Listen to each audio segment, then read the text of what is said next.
বন্ধুরা, good morning সবাই কেমন আছেন? আশা করি ভালো আছেন। আমিও ভালো আছি। আজকে সকাল সকাল আমি চলে গেলাম বাইরের দিকে, মানে বাজারে প্রথমে হলো মাছের বাজারে চলে যাই। ওখানে যাওয়ার পর দেখি ভোটের জন্য কোনো মাছ টাছ কোনো কিছু নেই। তারপর হাঁটে হাঁটে চলে যাই মিনা বাজারে যাওয়ার পরে কিছুটা বাজার করি, কাঁচা সবজি, তারপর হলো আপনার মাছ মুরগি যা আছে সব কিছু কেনাকাটা করে তারপরে বাসার দিকে রওনা দেই। বাসার দিকে আসতে আসতে সামনে দেখলাম অনেক সুন্দর সুন্দর ফলের দোকান।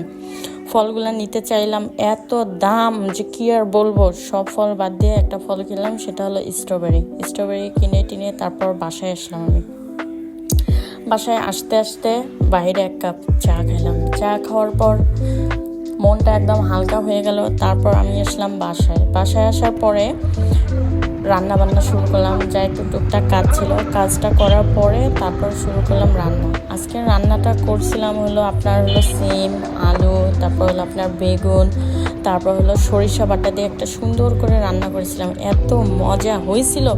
আরেকটা কথা, স্ট্রবেরির এত দাম ছিল ওখানে, 1800 টাকা কেজি ছিল, মানে একদম ধরা ছোঁয়ার বাইরে। ভাবলাম যে রাস্তার সাইডে স্ট্রবেরি কিনবো, তাও আবার এত দাম।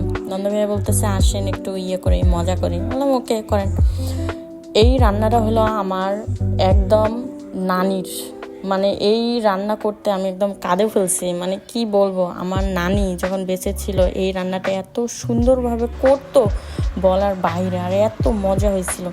তারপর সন্ধ্যার দিকে রেডি হয়ে চলে গেলাম আবারও বাইরে মানে রেস্টুরেন্টে। রোহানার খাইতে ইচ্ছা করছিল হারফি টার্কি একটা রেস্টুরেন্ট, খাবার মানে অনেক ভালো, দামটাও অনেক ভালো। তারপর চলে গেলাম রিক্সায় উঠে, চলে যায় অর্ধেক রাস্তায় নামে গেছি যে ভাই এখানেই নামে দেন। তো সুন্দর করে হারফিতে গেলাম, যাওয়ার পর সুন্দরভাবে অর্ডার দিলাম বেবি ফুড। দেওয়ার পর সুন্দর করে খাবার দাবারগুলো নিলাম, নিয়ে আবার বাসা ব্যাক করলাম। সবাই দোয়া করবেন, যদি ফেসবুকে দেখেন অবশ্যই ফলো দিবেন, আর যদি ইউটিউবে দেখেন অবশ্যই সাবস্ক্রাইব করবেন এবং শেয়ার করবেন। এখান থেকে আল্লাহ হাফেজ।